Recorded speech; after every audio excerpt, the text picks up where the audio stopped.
I want to talk about eras. Eras. Eras. Not errors. Okay. Also a big part of my job. I make errors or baseball errors. Eras. E-R-A-S. Eras. Okay. What's very, very, very, very important is to understand that sensibility changes over time. We have become a different society, some ways better, some ways worse. Okay? This is the best way to explain Tiger Woods, for example, is he was caught in between eras. When I was a kid, Michael Jordan was married, okay? And Jordan and Barkley were supposedly buddies that would hang out. And the story was that Jordan was married, but I was a counselor at his camp at UC Santa Barbara, and I was like, well, wait. He's not married, right? But it was to steal from the military expression, don't ask, don't tell. And we didn't care. So there was no social media. The Inquirer didn't cover him. And so there was no one, whatever Michael Jordan was doing in his personal life was in fact his personal life. Babe Ruth, of course, whether he was a womanizer or a drunk or whatever, people didn't care or they wasn't covered. Then you fast forward to Tiger Woods. When Tiger Woods got exposed, we were in a different era where people did care. There's a Queen song called, was it Fat Bottom Woman? Fat Bottom Girls. They make the rockin' world go round. Imagine Fat Bottom Girls being played on top 40 radio today, or even when it's a rock station today, you're like, ooh. Right? Well, you can't say the word fat bottom. That's 2 words, but you can't say fat bottom on the radio. No, the sensibility was different. There are things that are said now in rap lyrics or in R&B lyrics like, whoa, wow, did not know we could go there.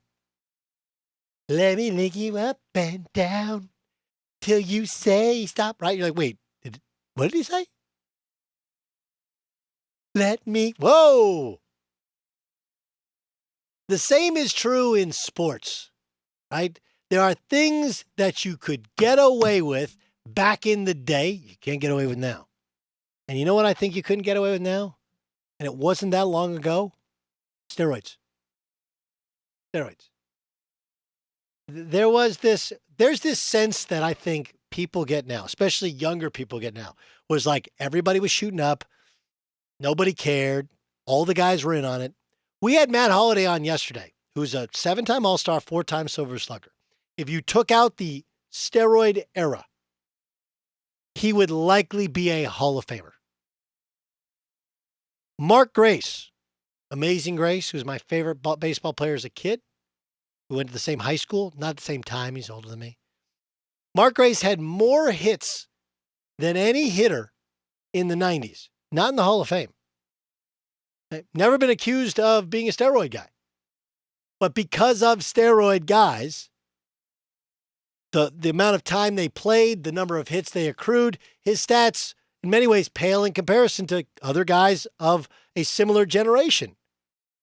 And if you ask those guys, they're ticked. But it was in an era where players didn't call out other players. You just didn't. Here's the best example I can get of how sports has changed. Look, it started with message boards, and now it's on Twitter and IG and Reddit and any other way you get your message, your own person. It started with fans, because fans on message boards could say whatever they want. Fire Gottlieb. He stinks. And suddenly now you had a voice. Maybe it started actually with sports radio, right? Sports radio callers, first time, long time. Jimmy from Long Island. Yeah, Carmelo Anthony stinks. He's not a winner. Get him out of here. Right? Dolan, sell the team. Right? That's been going, but message boards, social media, all of these guys now grew up where, they grew up Sports radio, call-in shows, that's part of the deal. Twitter, part of the deal. When I take a listen to what Cody Bellinger, who had an unbelievable rookie year, disappointing second year, incredible third year. Was he the MVP last year? NL MVP. So he's the reigning NL MVP. Star for the LA Dodgers. Here's Cody Bellinger's response to what he heard from the Astros yesterday. Thought the apologies were whatever. I thought Jim Crane's was weak. I thought Manfred's punishment was weak, giving him immunity. I mean, these guys were cheating for 3 years. I think what people don't realize is Altuve stole an MVP from Judge in 17. Everyone knows they stole the ring from us. Personally, I lost respect for those guys. I think I would say everyone in the show, in the big leagues, lost respect for those guys. Everyone in the show lost respect for him. I'm telling you, it is my belief, and I think if you dig deep into your soul, you'll agree with me. This is a different era. Remember, this is an era now where we can vote on, we've been able to vote for 15 years on American Idol, whether somebody stays or goes, right? We have a voice, a legit voice. We feel like our opinion matters more and everybody has an opinion. And when you've grown up where you're allowed to spout off your opinion, when you get to the big leagues and somebody says, hey, what do you think? You tell them your opinion. You go back 20 years ago when these guys are all in the juice and it was like, I don't want to incriminate anybody. Everyone knew. They didn't like it. Guys that weren't on it didn't like it, but there was there was the code there. You don't sell another guy. The code. And now the codes are gone. Look, the same code of silence, which has smartly and rightfully been taken away with the Me Too movement, right? Because they were a creepy guy right here where we operate. Okay, we work in the Valley. And the Valley is famous or infamous for the casting couch. Right? Nothing more gross than a guy using the casting couch to have his way with a young woman. Right? Like, come on, man. But forever, women didn't speak up, weren't able to bond together and expose the creeps. And don't get me wrong, there is some bad to the movement and that some people have been wrongfully accused. Okay? But in general, if you have to say in general, protecting women against guys who are trying to use the thought of a job in order to have a way with a woman, like that's a good movement, right? This is, I think all of us, and I know people say, well, if you had a daughter, I have daughters, but that has nothing to do with daughters. I'm a human being. Like that's gross. Okay. It's generally a very good movement, but I think that it's helped by social media. It allows people to get their opinion and thoughts out there. There is absolutely negative to all social media. There's negatives to people putting out their opinions.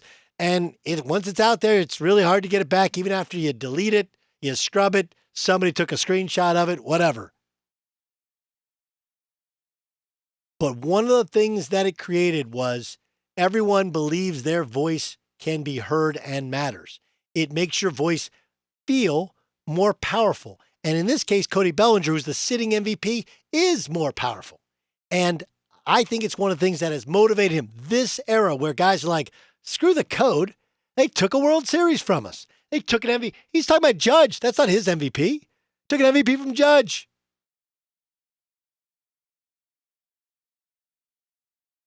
Mark McGwire had this BS Andro thing. Do you guys remember the Andro thing? In the height of the home run chase, Mark McGwire put a bottle of Andro 400 whatever in his locker. Andro is androstenedione. It has some steroid qualities. It wasn't the stuff that he was on. It was one of those, I think it was illegal, but it wasn't tested for thing. It was like it was a smoke screen to take you away from the fact that he was on old school horse steroids, just like Barry Bonds was. They were all taking shots in the buttocks, sir, right? And they looked like He-Man because they had the help. And there were players then, they were like, well, that's bull. Remember Sammy Sosa, Look, Rick Riley has done some dumb stuff, but Rick Riley, Sammy Sosa professed to being clean. Rick Riley went to Wrigley Field, brought him a doctor or nurse and sanitary, one of those cups that you pee in, and was like, "You're clean? Pee in the cup." And Sammy got away with going like, no, speak English. No, I'm not going to do it, right? We actually made Rick Riley out to be the bad guy. If you're not on steroids, pee in the cup. And there were guys then that were like, that's bull. But they wouldn't go on the record. They wouldn't do what Cody Bellinger did today. Cody Bellinger called BS today. He's like, dude, weak. Called out the commissioner, weak punishment. And I think it's because of the era in which Cody Bellinger grew up where they're irreverent towards it. Code? What code? It's dumb. I got to remain silent when we should have won a World Series and they're cheating?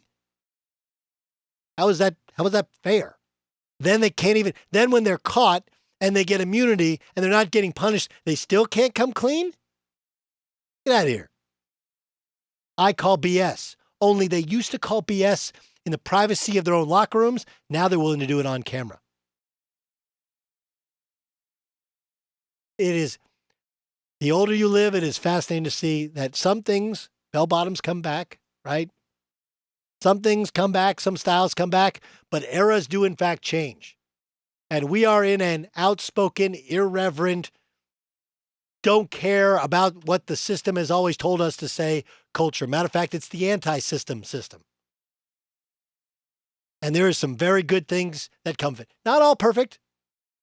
Some people get, some people get caught up in it. But in this case, Cody Bellinger calling out fellow Major League Baseball players, love it. But it would not have happened previously. And now I don't believe the steroid era would have existed because guys would have called out other guys. Are you kidding me with this dude?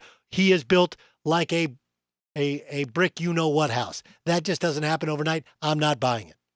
Hey, what up? Doug Gottlieb here. Make sure you subscribe to our YouTube channel here at Fox Sports Radio. You can catch my show, all the shows on Fox Sports Radio, unique interviews, strong takes, just interesting discussion on the sports topic of the day, of the week, of the month. It's all encompassing. It's everything you need right here on YouTube.